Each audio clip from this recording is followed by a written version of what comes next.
Olá, companheiros de leitura. Como é que vocês passaram a semana? Eu espero que bem, confio que bem. Mais uma vez vou começar o nosso vídeo, nossa leitura, agradecendo a companhia de todos vocês e desejando que a semana tenha sido, confiando que a semana tenha sido boa e desejando que essa próxima que se inicia seja melhor ainda. Final do ano tá chegando, já estamos no final do ano, mais alguns dias para chegarmos em 2023 e estamos aqui. Bom, hoje é dia de Ramsés, o filho da luz, capítulo 32. E a semana passada eu terminei a leitura com o acontecimento, né? O final, o desenrolar da guerra, da primeira guerra contra a Núbia, que Ramsés participou ao lado do pai. E vamos começar. Lembrando que, para vocês me ajudarem a compartilhar mais esse vídeo, para que esse vídeo chegue a mais pessoas, essa leitura chegue a mais pessoas, curtam o vídeo, se inscrevam no canal, compartilhem a leitura e vai me ajudar muito. E se vocês, por favor, comentem se vocês quiserem um sinalzinho de coração, um pontinho, qualquer coisa, tá bom? Ajuda pra caramba. Então vamos lá. Capítulo 32. Vigilante a princípio recuou, mas depois aproximou-se. O cão amarelo, receoso, arranjou coragem para farejar o leãozinho, cujos olhos espantados descobriram um animal bizarro. A pequena fera, ainda enfraquecida, sentiu vontade de brincar. Saltou sobre o vigilante e abafou-o sob seu peso. O cão deu um latido. Conseguiu libertar-se, mas não evitou uma arranhadela que recebeu no traseiro. Ramsés agarrou o filhote e ralhou com ele demoradamente. Com as orelhas espetadas, ele ouvia. O príncipe tratou o cão, cuja ferida era superficial, e preparou um novo confronto entre os seus dois companheiros.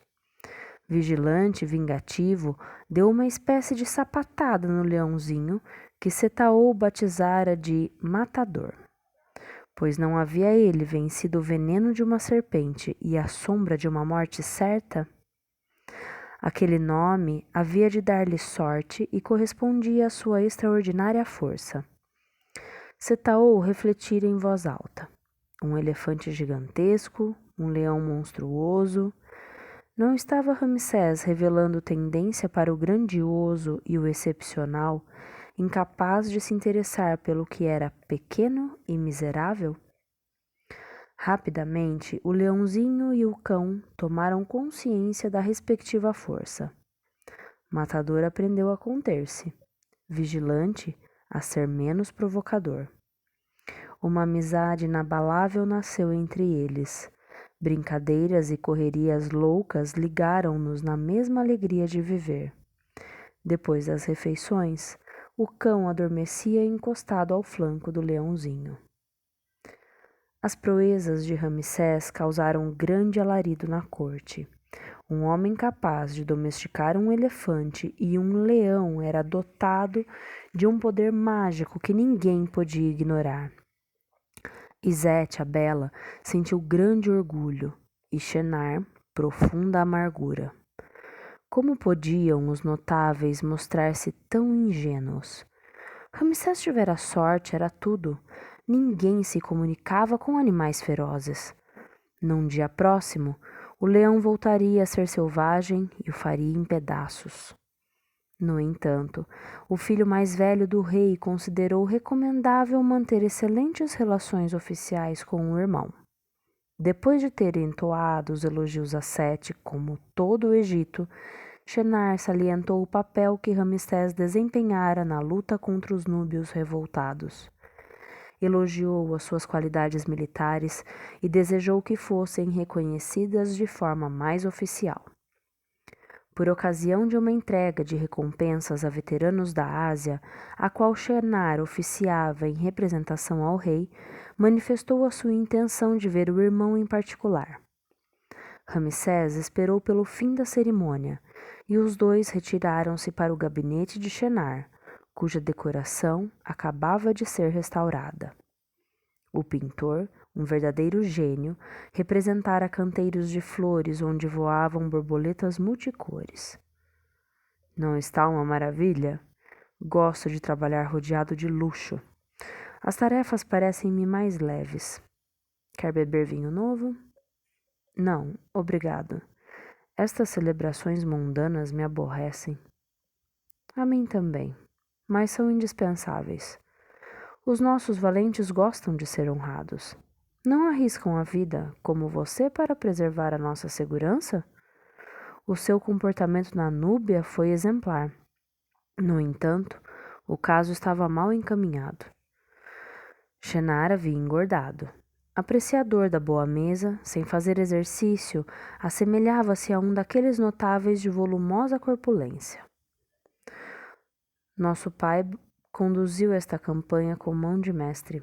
Bastou a sua presença para assustar o inimigo. Claro, claro.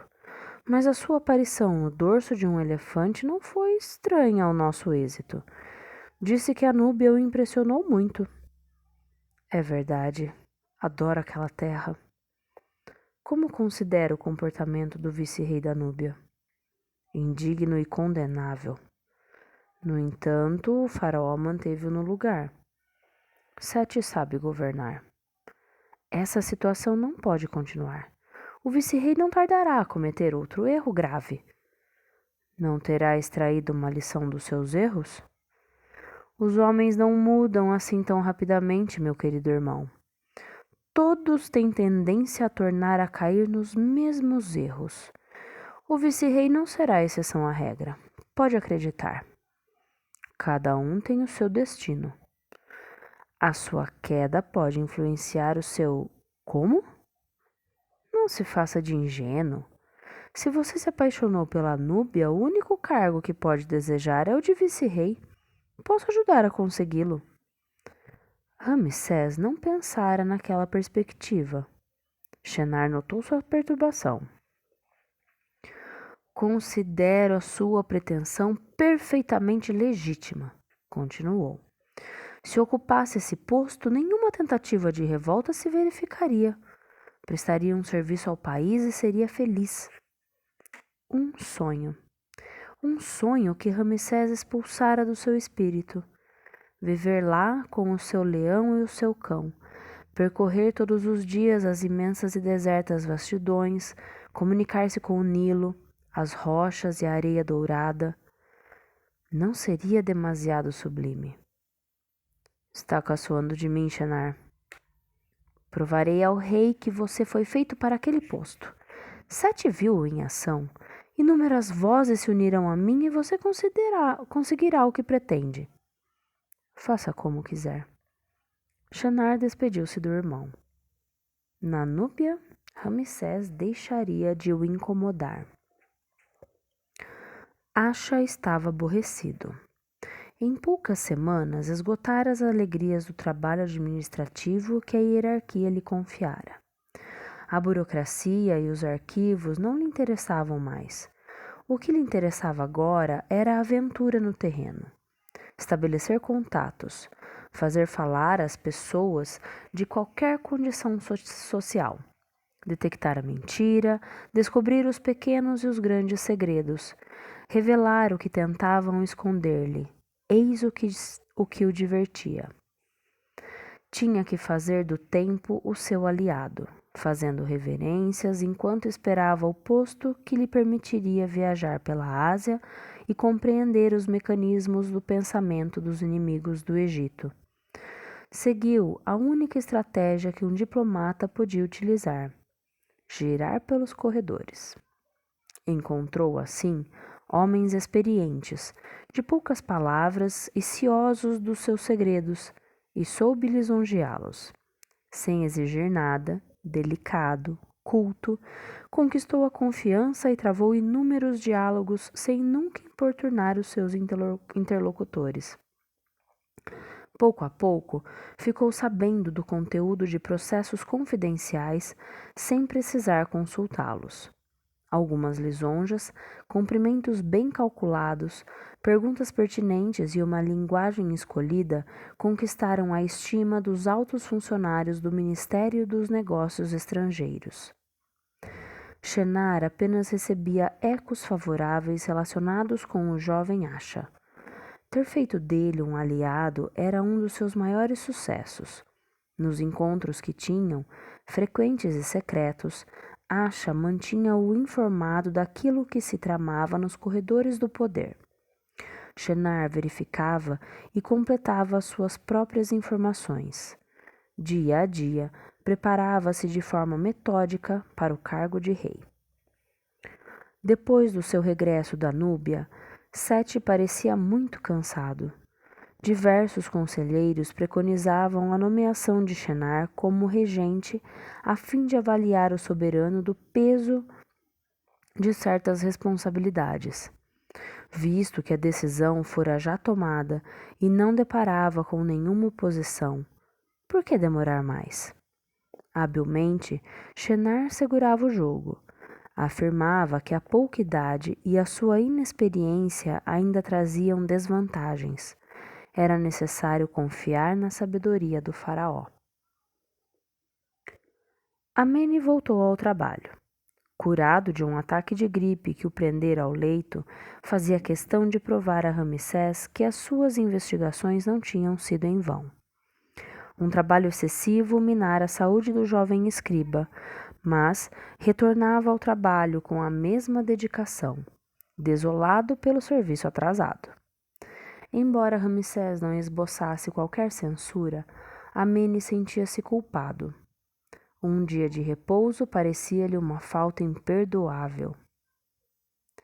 Vasculhei todas as lixeiras. Consegui uma prova, afirmou a Ramsés. Prova não será um termo exagerado? 2 fragmentos de calcário que se ligam de forma indiscutível. Em um, a referência à fábrica suspeita. No outro, o nome do proprietário, infelizmente quebrado, mas que termina com a letra R. Este indício não acusará Shenar? Ramsés quase esquecera a série de dramas que precedera sua viagem à Núbia. O palafreneiro, o carreiro, os blocos de tinta falsificados, tudo isso lhe parecia muito distante e pouco digno de interesse. Merece felicitações, Amene, mas nenhum juiz consentirá em abrir um processo com tão pouca coisa. O jovem escriba baixou os olhos. Receava essa resposta. Não podemos pelo menos tentar? Seria um fracasso garantido. Descobrirei mais coisas. Será possível? Não se deixe enganar por Shenar. Se ele conseguir nomeá-lo vice-rei da Núbia, é para se desembaraçar de você. As suas perversidades serão esquecidas e ficará com o campo livre no Egito. Tenho consciência disso, Amene, mas adoro a Núbia. Você virá comigo e descobrirá uma região sublime, longe das intrigas e da mesquinhez da corte. O secretário particular do príncipe não respondeu, convencido de que a benevolência de Shenar ocultava uma nova armadilha. Enquanto permanecesse em Mênfis, não desistiria de perseguir a verdade. Dolente, a irmã mais velha de Ramsés estava deitada à beira do lago onde se banhava nas horas de maior calor, antes de se fazer untar com óleo e massagear. Desde a promoção do marido, repousava durante todo o dia e sentia-se cada vez mais fatigada. A cabeleireira, a manicura, a pedicura, o intendente, o cozinheiro, todos a cansavam. Apesar das pomadas prescritas pelo médico, a pele continuava gordurosa. É verdade que deveria tratar-se de forma mais conscienciosa, mas as suas obrigações mundanas devoravam a maior parte do seu tempo. Manter-se informada dos 1001 pequenos segredos da corte impunha a sua presença em quase todas as recepções e cerimoniais que marcavam a existência da alta sociedade egípcia. Já há algumas semanas que Dolente se sentia inquieta. Os que estavam próximos de Shenar faziam-lhe menos confidências, como se desconfiassem dela. Considerara, portanto, indispensável falar com Ramsés. Desde que vocês fizeram as pazes, as suas intervenções já não são de muita importância. O que espera de mim? Quando Shenar for regente, disporá de consideráveis poderes, e receio que me esqueça. Começam a pôr-me de lado. Dentro em pouco serei menos do que uma burguesa da província. E o que eu tenho a ver com isso? Lembre a Shenar a minha existência e a importância da minha rede de relações que poderá vir a ser-lhe útil no futuro. Ele rirá da minha cara. Para o meu irmão mais velho, eu já sou o vice-rei da Núbia e estou longe do Egito.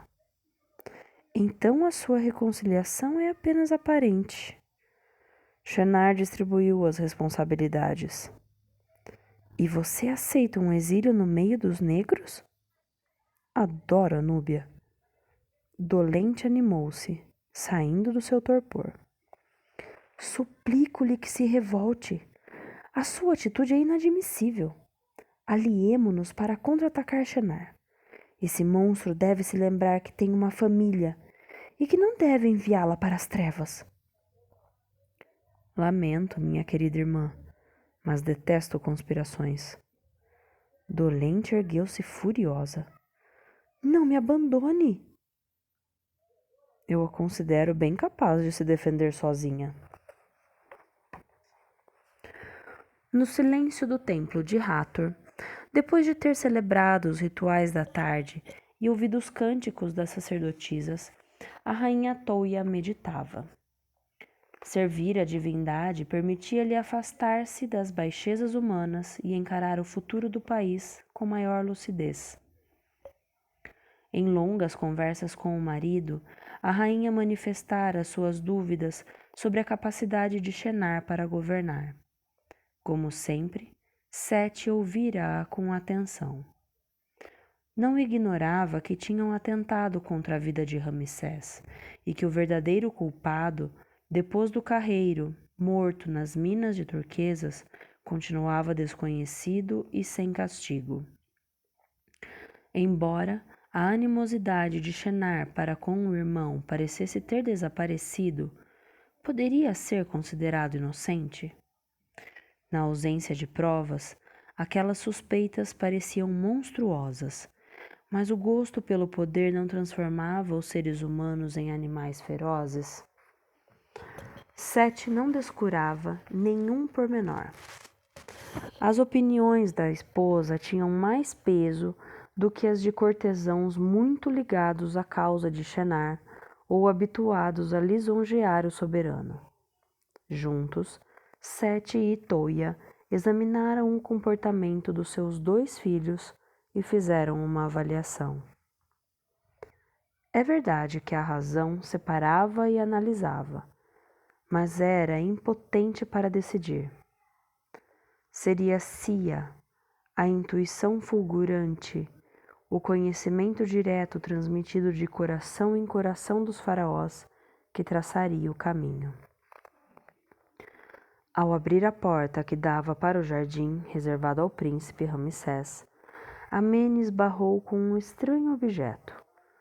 Um leito magnífico em madeira de acácia. A maior parte dos egípcios dormia em esteiras. Um móvel como aquele valia uma pequena fortuna. Atônito, o jovem escriba correu para despertar Ramsés. Uma cama? É impossível. Venha ver com os seus próprios olhos. Uma obra-prima. O príncipe concordou com o seu secretário particular. O marceneiro era um artesão excepcional. Devemos levá-la para dentro de casa? Perguntou Amene. De maneira nenhuma. Olhe por ela. Saltando para o dorso do cavalo, Ramsés galopou até a vila dos pais de Zete a Bela.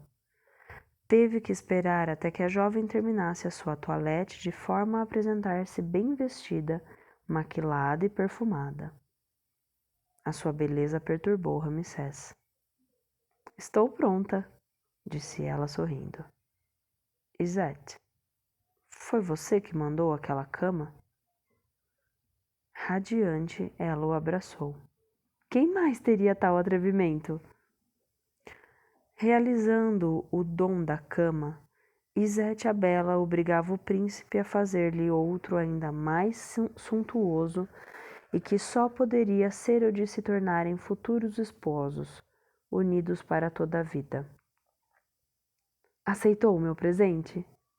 Não, ficou do lado de fora. É uma grave injúria. Por que temos de adiar o que é inevitável? Murmurou ela mimada. Preciso continuar sendo livre. Não acredito em você. Gostaria de viver na Núbia? Na Núbia? Que horror! É esse, no entanto, o meu destino. Recuse-o! Impossível. A jovem afastou-se de Ramsés e fugiu correndo. Ramsés fora convocado, com muitos outros notáveis, para ouvir a leitura das novas nomeações decretadas pelo faraó. A sala de audiências estava cheia. Os mais velhos demonstravam uma calma por vezes enganadora, e os mais novos ocultavam mal o seu nervosismo.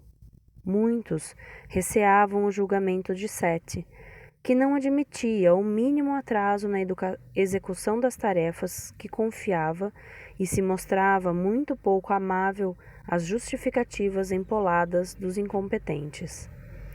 Durante as semanas que haviam precedido a cerimônia, a agitação atingira o auge. Cada notável apresentando-se como um servidor zeloso e incondicional da política de Sete, a fim de preservar os seus interesses e os dos seus protegidos. Quando o escriba encarregado da missão começou a leitura do decreto em nome do rei, estabeleceu-se silêncio absoluto. Ramsés, que tinha jantado na véspera com o irmão mais velho, não sentia a menor angústia. Como seu caso estava resolvido, interessou-se pelos dos outros. Alguns rostos iluminaram-se, outros endureceram, outros ainda exprimiram uma expressão desaprovadora, mas era a decisão do faraó e todos a respeitariam. Chegou, finalmente, a vez da Núbia, que suscitava apenas um pequeno interesse. Depois dos recentes acontecimentos e das repetidas intervenções de Shenar, o príncipe Ramsés era o indicado para se tornar vice-rei. A surpresa foi enorme. O titular do posto era confirmado nas suas funções. Fim do capítulo 32. Capítulo 33. Izete, a Bela, ria de contentamento. Apesar das manobras ocultas de Shenar, Ramsés não fora nomeado vice-rei da Núbia. O príncipe permaneceria em Mênfis, onde continuaria a ocupar um posto honorífico. A jovem saberia tirar partido daquela sorte inesperada e prender Ramsés nas redes da paixão. Quanto mais ele se rebelava, mais a atraía.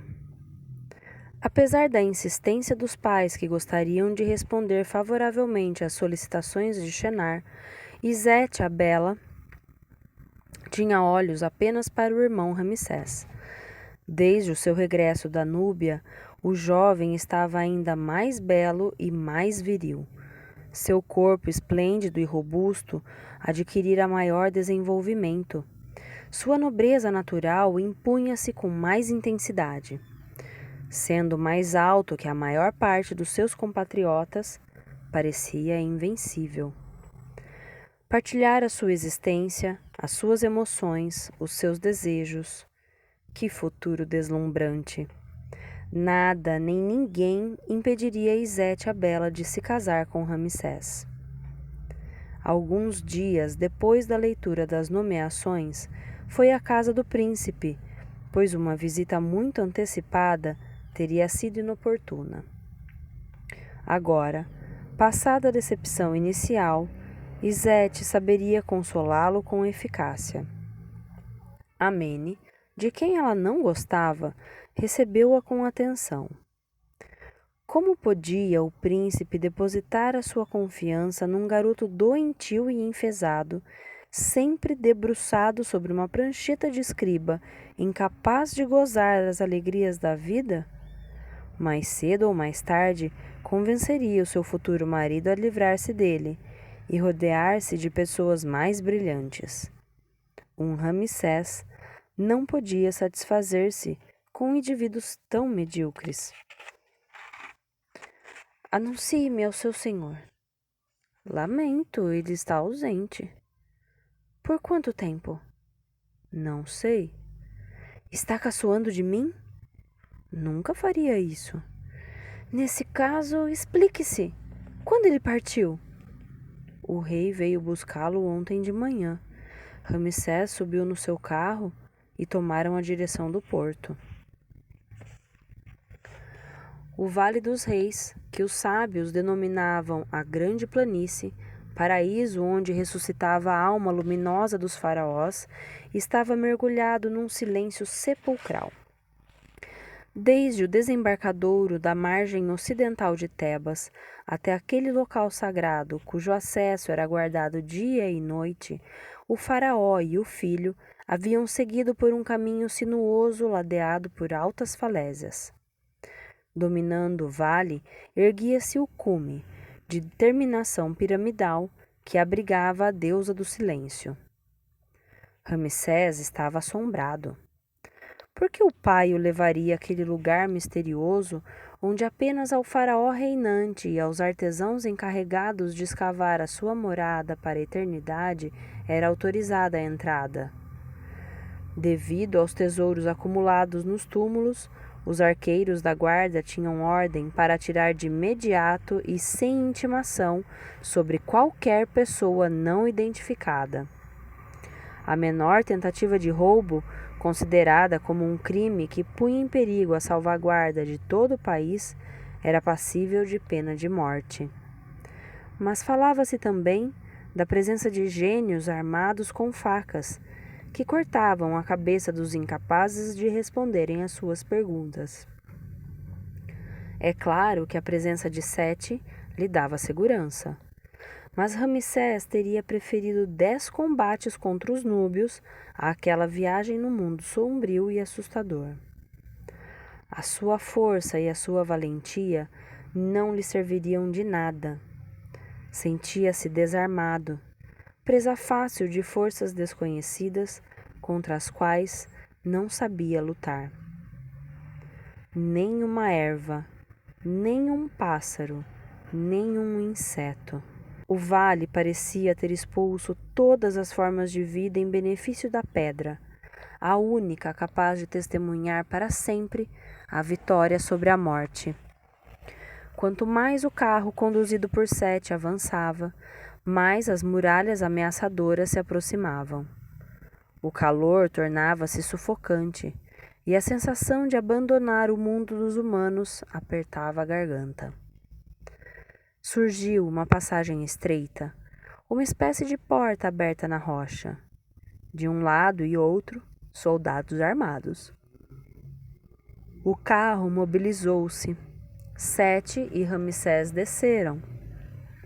Os guardas inclinaram-se, conheciam o soberano que a intervalos regulares vinha verificar o andamento dos trabalhos no seu próprio túmulo, ditando ele próprio aos escultores os textos e hieróglifos que queria ver gravado nas paredes da sua última morada. Passada a porta, Ramsés ficou sem fôlego. A grande planície era um cadinho sobreaquecido, sem outro horizonte além do cume das falésias ocre cobertas por um céu azul. O cume impunha um silêncio quase absoluto que garantia o repouso e a paz à alma dos faraós. O receio cedera lugar ao deslumbramento. O príncipe, absorvido pela luz do vale, sentiu-se simultaneamente esmagado e elevado. Pequeno homem ridículo perante o mistério e grandeza do local. Pressentiu, no entanto, a presença de um além que alimentava em vez de destruir. Sete levou o filho até um portal de pedra. Empurrou a porta de cedro dourado e avançou por uma rampa inclinada, onde chegou a um pequeno compartimento no qual se encontrava um sarcófago. O rei acendeu tochas que não faziam fumaça. O esplendor e a perfeição da decoração mural deslumbraram Ramsés. O dourado, o vermelho, o azul e o negro brilhavam intensamente. O príncipe deteve-se na representação da imensa serpente Apófis, monstro das trevas e devorador da luz, que o Criador, representado sob a forma humana, neutralizava com um bastão branco sem o destruir. Admirou a barca do sol, guiada pelo deus Sia, a intuição das causas, o único capaz de discernir o caminho correto das regiões obscuras. Extasiou-se perante o faraó que Horus, com cabeça de falcão, e Anubis, com cabeça de chacal, magnetizavam, e que a deusa Maat, a regra universal, acolhia no paraíso dos justos. O rei era representado jovem, deslumbrante de beleza, com o toucado tradicional, um longo colar de ouro e uma tanga dourada. Diante de Osíris, ou Neferton, o deus coroado com um lótus para representar a vida regenerada, o soberano aparecia sereno, com os olhos erguidos para a eternidade. Centenas de outros pormenores atraíram a atenção do príncipe, particularmente um texto enigmático evocando as portas do outro mundo. Sete, porém, não lhe permitiu que satisfizesse a curiosidade e ordenou-lhe que se prostrasse diante do sarcófago. O rei que aqui repousa tinha o mesmo nome que o seu, Ramsés. Foi o fundador da nossa dinastia. Foi Horemheb que o designou como seu sucessor, quando Ramsés, antigo vizir, já se tinha reformado após uma existência laboriosa a serviço do país. O idoso homem foi arrancado do seu repouso e consagrou as últimas forças a governar o Egito. Esgotado, reinou menos de 2 anos, mas justificara os seus nomes de coroação, o que confirma Maat através das 2 terras.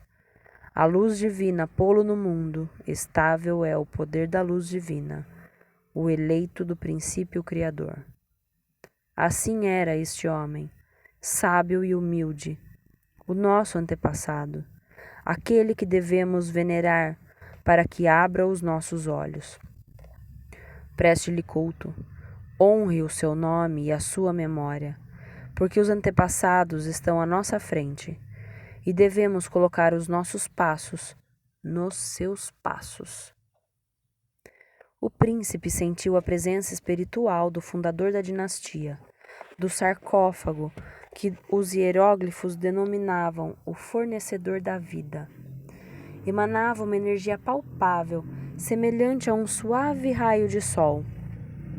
Erga-se, Ramsés. A sua primeira viagem terminou. Ao longe, muitas pirâmides.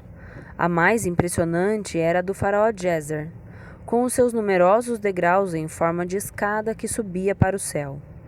Em companhia do pai, Ramsés descobria uma outra necrópole, a imensa Saqqara, onde tinham sido edificadas as moradas eternas dos faraós do antigo império e dos seus fiéis servidores. Sete dirigia-se para a orla do planalto desértico, de onde se contemplavam os palmares e os campos cultivados do Nilo. Ali, ao longo de mais de 1 quilômetro, sucediam-se grandes túmulos de tijolos crus, com quase 50 metros de comprimento e mais de 5 metros de altura, cujos lados se assemelhavam a fachadas de palácios e todos pintados com cores vivas e alegres.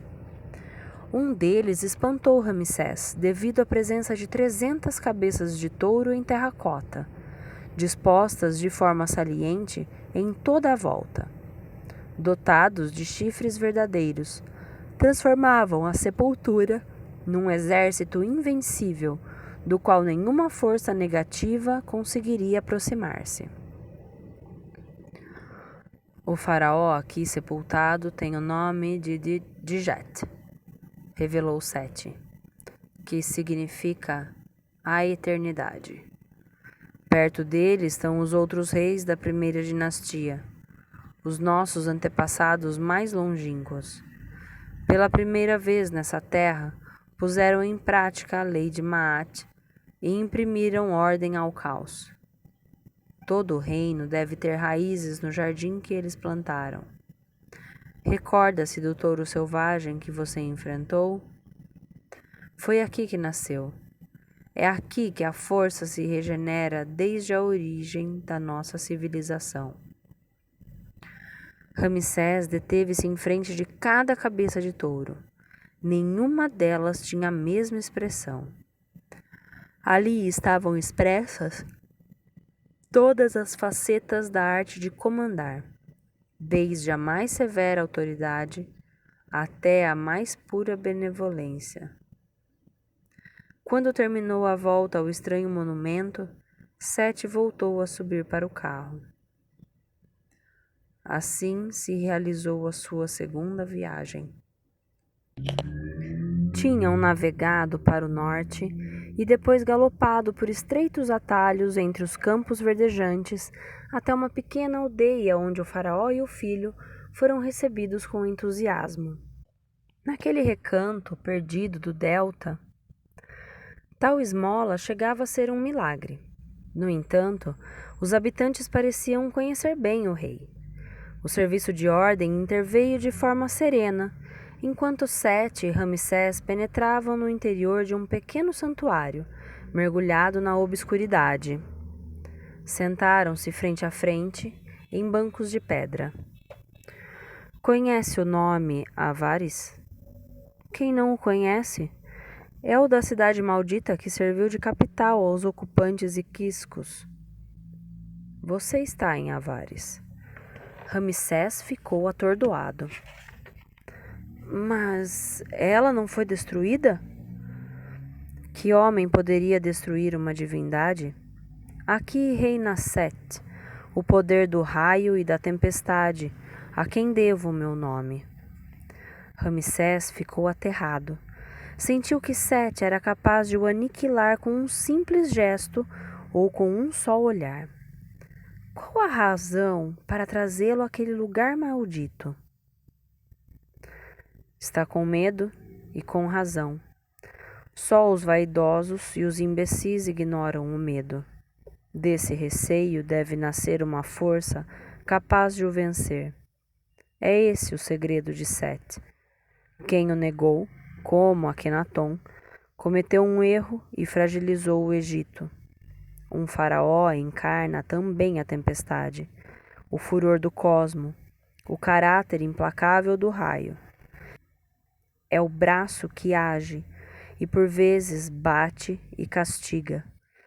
Acreditar na bondade dos humanos é um erro que um rei não deve cometer. Conduziria o seu país à ruína e o seu povo à miséria.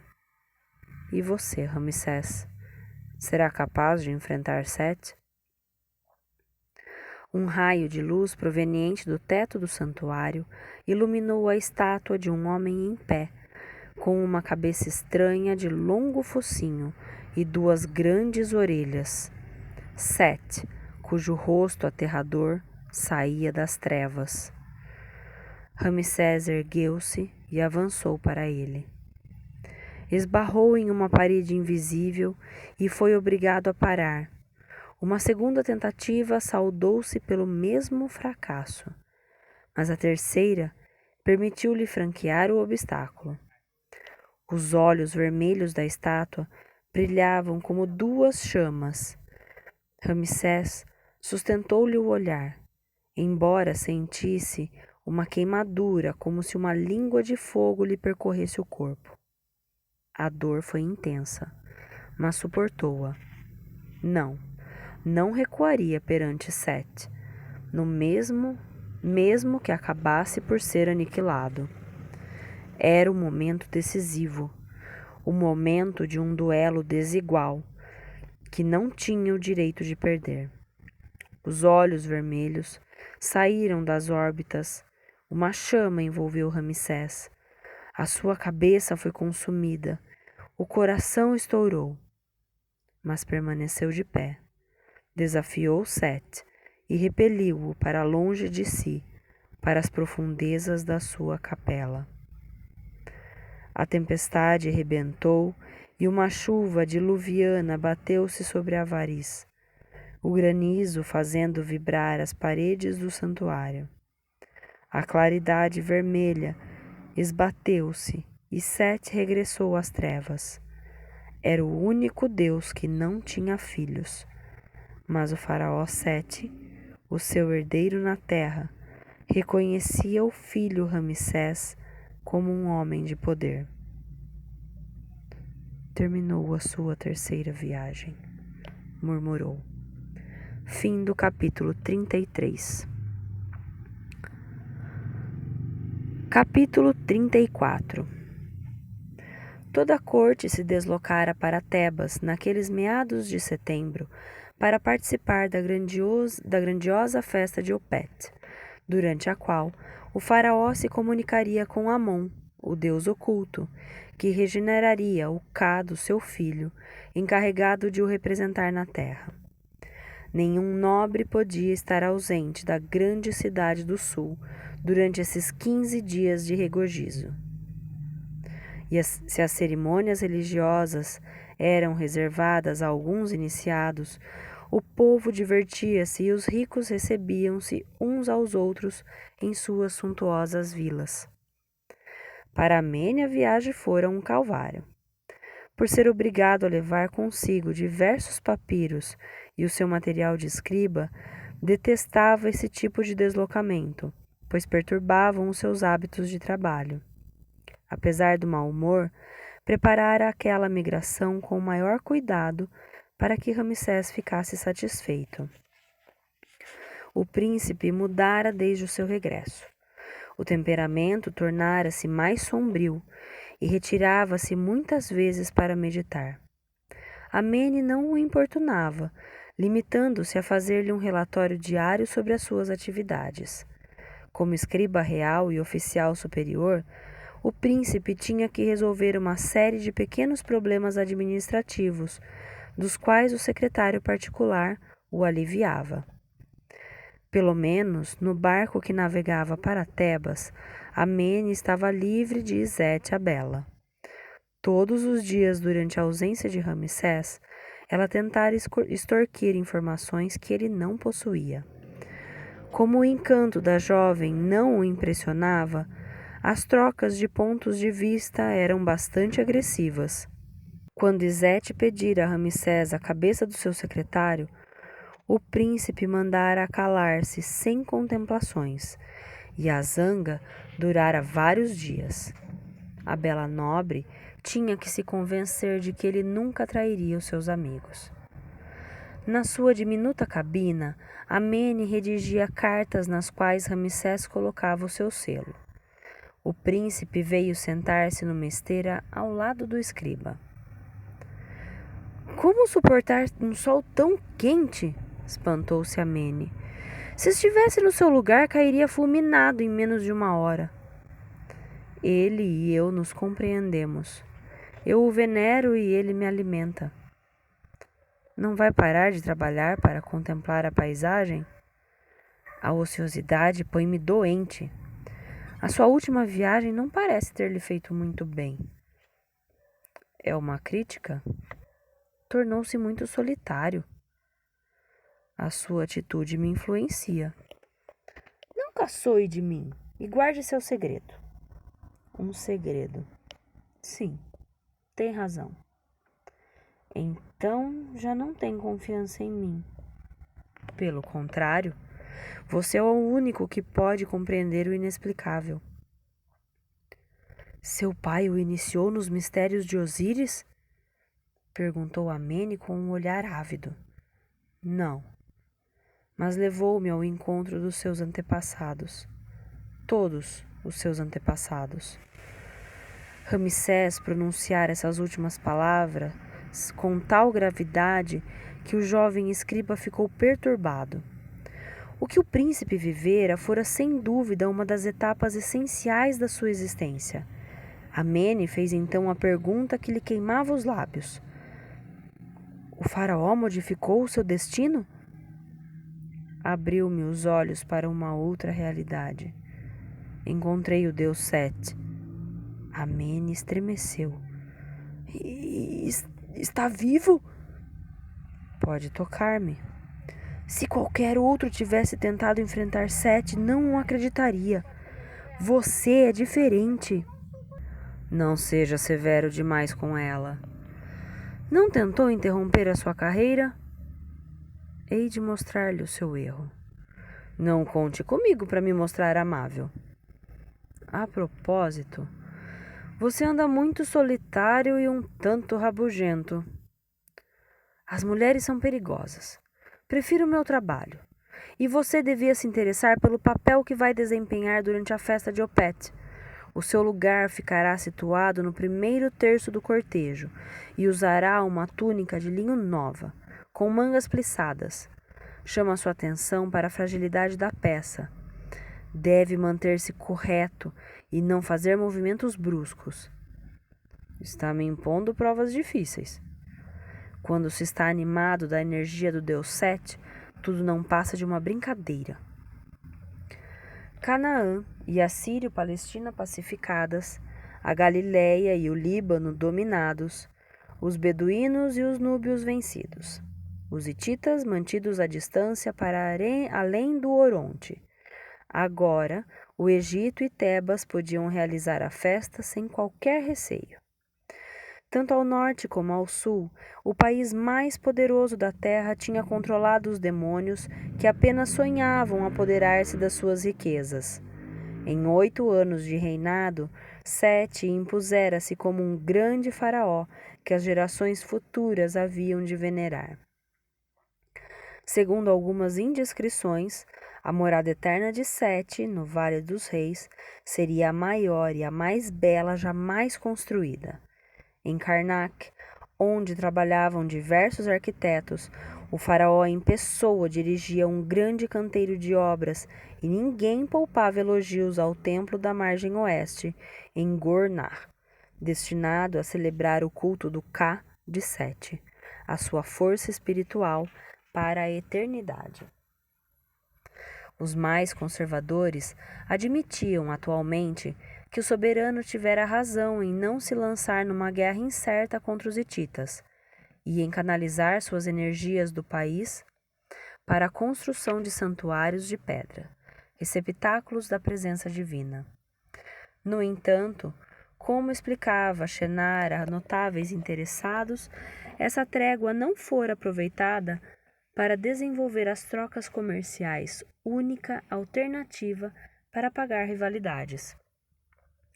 Um grande número de notáveis esperava com impaciência a chegada do filho mais velho do faraó, porque era semelhante a eles. A austeridade de Sete e o seu gosto pelo segredo atraíam-lhe sólidas inimizades, considerando-se alguns muito poucos ouvidos. Com Shenar, a discussão era mais fácil. Encantador, agradável, sabia conquistar as boas graças de uns sem contrariar os outros, prometendo a cada um aquilo que ele desejava ouvir. Para ele, a festa de Opet seria uma nova ocasião para ampliar a sua influência, conquistando a amizade do grande sacerdote de Amon e da sua hierarquia. É verdade que a presença de Ramsés o incomodava. Mas aquilo que receara depois da recusa incompreensível de Sete em nomeá-lo vice-rei da Núbia não tinha se verificado. o faraó não concedera qualquer privilégio ao filho mais novo, que se satisfazia, como tantos outros descendentes reais, com uma existência luxuosa e indolente. Com efeito, Shenar não tivera motivo de recear Ramsés e de considerá-lo como um rival. A sua vitalidade e o seu físico eram mera ilusão, pois não tinha qualquer envergadura. Nem sequer seria necessário nomeá-lo vice-rei da Núbia, uma função que lhe era demasiado pesada. Shenar pensava num posto honorífico, tal como o lugar-tenente dos carreiros. Ramsés disporia das melhores montadas e reinaria sobre uma pequena equipe de brutamontes, enquanto Izete a Bela admiraria a musculatura do seu rico marido. O perigo vinha, porém, de outro lado. Como convencer Sete a permanecer mais tempo nos templos e a imiscuir-se cada vez menos dos negócios do país? O rei podia mostrar-se cioso das suas prerrogativas e atrapalhar os empreendimentos do regente. Competia a Shenar saber mentir com habilidade e orientá-lo sem choques para a meditação sobre o além. Multiplicando os contatos com os negociantes egípcios e estrangeiros, cujo discurso pouco interesse tinha aos olhos do monarca, iria ocupando um espaço crescente e rapidamente se tornaria indispensável. Era preciso, sobretudo, não o atacar de frente, mas estrangulá-lo progressivamente numa rede de influências da qual não tomaria consciência tão depressa. Shenar tinha também que neutralizar a sua irmã, dolente. Faladora, inútil e curiosa, não lhe seria de qualquer utilidade no quadro de sua política futura. Por outro lado, despeitada por não ocupar uma posição de primeiro plano, aliaria contra ele diversos nobres ricos e, portanto, indispensáveis. Shenar chegara a pensar em oferecer à dolente uma enorme vila, rebanhos e um exército de criados. Mas ela nunca se satisfaria, porque, tal como ele, tinha o gosto pelas intrigas e pelas conspirações. Ora, 2 crocodilos não podiam coabitar no mesmo pântano, mas a irmã não tinha estrutura para lhe resistir. Izete a Bela experimentou um 5º vestido, não lhe agradando igualmente aos 4 anteriores. Muito comprido, muito largo, pouco plissado. Enervada, ordenou à criada que arranjasse outra oficina de tecelãs. Pela importância do grande banquete que encerraria a festa, devia ser a mais bela, desprezar Shenar e seduzir Ramsés. A cabeleireira chegou apressada. Depressa, depressa! Sente-se para que eu a penteie e coloque uma peruca de cerimônia. Qual a razão de tanta precipitação? Uma cerimônia no templo de Gorná, na margem oeste.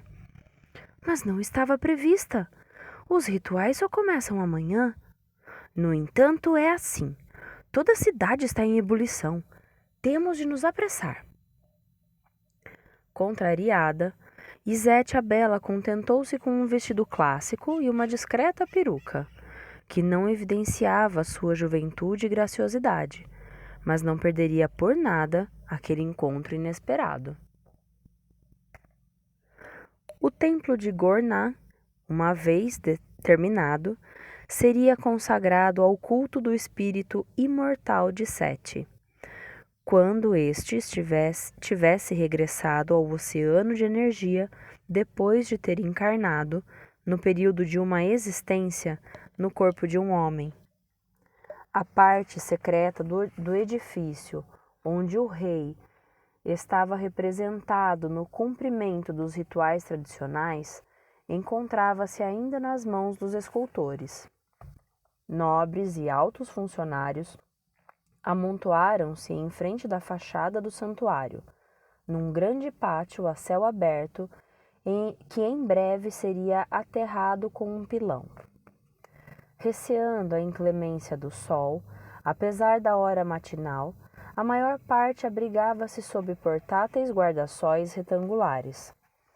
Ramsés, divertido, observava aqueles grandes personagens enfeitados com extremo requinte. Vestidos compridos, túnicas de mangas estufadas e perucas negras davam-lhes um ar imponente. Compenetrados da sua importância, mostrar-se-iam servis assim que Sete aparecesse e farejariam o chão para não lhe desagradar. Os cortesãos, melhor informados, afirmavam que o rei, depois de ter celebrado os rituais da manhã em Karnak, faria uma oferenda especial ao deus Amon na sala da barca do templo de Gorná, a fim de que o seu Ka fosse exaltado e o seu poder vital não diminuísse. E ali estava a razão do seu atraso, que impunha uma penosa provação física aos notáveis mais idosos. Sete revelava por vezes falta de humanidade. Shenar prometeu a si mesmo evitar esse tipo de erro e explorar da melhor forma possível as fraquezas de uns e de outros. Um sacerdote de crânio raspado, usando uma veste branca simples e correta, saiu do templo coberto. Empunhando um longo bastão, abriu caminho. Espantados, os convidados para aquele cerimonial desconhecido afastaram-se à sua passagem. O sacerdote parou em frente a Ramsés. Acompanhe-me, príncipe. Muitas mulheres murmuraram observando a beleza e elegância de Ramsés. Izete, a bela, sentiu-se transportada de admiração. Shenar sorriu. Afinal, tinha conseguido. O irmão seria proclamado vice-rei da Núbia antes da festa de Opet e enviado imediatamente para essa longínqua região de que ele tanto gostava. Perplexo, Ramsés transpôs o limiar do templo coberto, seguindo o indicador de caminhos que se dirigia para a parte esquerda do edifício. A porta de cedro fechou-se atrás deles. O indicador de caminhos colocou o príncipe entre duas colunas, em frente a 3 capelas mergulhadas na obscuridade. Da capela do centro veio uma voz grave, a de Sete. Quem é você? O meu nome é Ramsés, filho do faraó Sete. Neste lugar secreto, inacessível aos profanos, celebramos a presença eterna de Ramsés, nosso antepassado e fundador da nossa dinastia. A sua figura, gravada nestas paredes, viverá para sempre. Compromete-se a prestar-lhe culto e a venerá-lo? Comprometo-me. Neste instante, sou Amon, o Deus oculto. Venha até mim, meu filho. A capela iluminou-se. Sentados em 2 tronos, o faraó Sete e a rainha Toia. Ele tinha a coroa de Amon, identificável pelas suas 2 altas plumas, e ela, a coroa branca da deusa Mot. O par real e o par divino confundiam-se. Ramsés era identificado como Deus Filho, completando assim a Trindade Sagrada. Perturbado, o jovem não imaginava que o mito, cujo significado somente era revelado no segredo dos templos, fosse assim encarnado. Ajoelhou-se perante os 2, descobrindo que eram bem mais do que seu pai e sua mãe. Meu filho bem-amado, recebe de mim a luz, declarou Sete. O faraó impôs as suas mãos sobre a cabeça de Ramsés, e a grande esposa real agiu da mesma forma. O príncipe sentiu imediatamente o prazer de um calor muito doce. Nervosismo e tensão desapareceram, dando lugar a uma energia desconhecida que penetrou em cada fibra do seu ser. A partir de agora, viveria pelo espírito do par real. Fez-se silêncio quando Sete apareceu no limiar do templo com Ramsés à sua direita. O faraó trazia a coroa dupla, simbolizando a união do Alto e do Baixo Egito. Um diadema cingia a fronte de Ramsés. Shenar sobressaltou-se. O vice-rei da Núbia não tinha direito àquele diadema. Era um erro, uma loucura. Associo meu filho Ramsés ao trono, declarou Sete com a sua voz grave e potente, para que possa ver o seu desempenho enquanto sou vivo. Nomeio-o regente do reino e, a partir de agora, participará de todas as decisões que eu tomar. Aprenderá a governar este país, a velar pela sua unidade e pelo seu bem-estar. Estará à cabeça deste povo cuja felicidade será mais importante do que a sua própria. Lutará contra os inimigos do exterior e do interior, e fará respeitar a lei de Maat, protegendo o fraco do forte.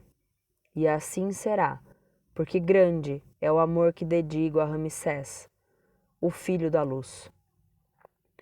Shenar mordeu os lábios, esperando aquele pesadelo dissipar-se. Sete retratando-se e Ramsés desfalecendo e renunciando a uma função demasiado pesada para os seus 16 anos. Mas o ritualista, por ordem do faraó, prendeu ao diadema um uraeus, de ouro, representação da cobra cujo sopro inflamado destruiria os adversários visíveis e invisíveis do regente, do futuro faraó do Egito. Terminada a breve cerimônia, as aclamações elevaram-se no céu luminoso de Tebas. Fim do capítulo 34. Meu Deus! Gente! Sete se decidiu! Colocou Ramsés como príncipe regente! Nossa, e agora, hein? O que a ardilosidade de Shenar vai promover? O que ele vai começar a fazer agora, hein? O que ele vai aprontar com o irmão? Que a gente sabe, né? O Shenar é uma pessoa super estrategista. Vamos ver. Semana que vem a gente se encontra. Aguardo vocês. Uma ótima semana. Muito obrigada pela companhia. Me ajudem. Curtam o vídeo, se inscrevam no canal, compartilhem para seguir as leituras, acompanhar as leituras diariamente. Me acompanhe no aplicativo Kuai. O link está na descrição. Muito obrigada, uma ótima semana para vocês e até a próxima quarta-feira. Beijo!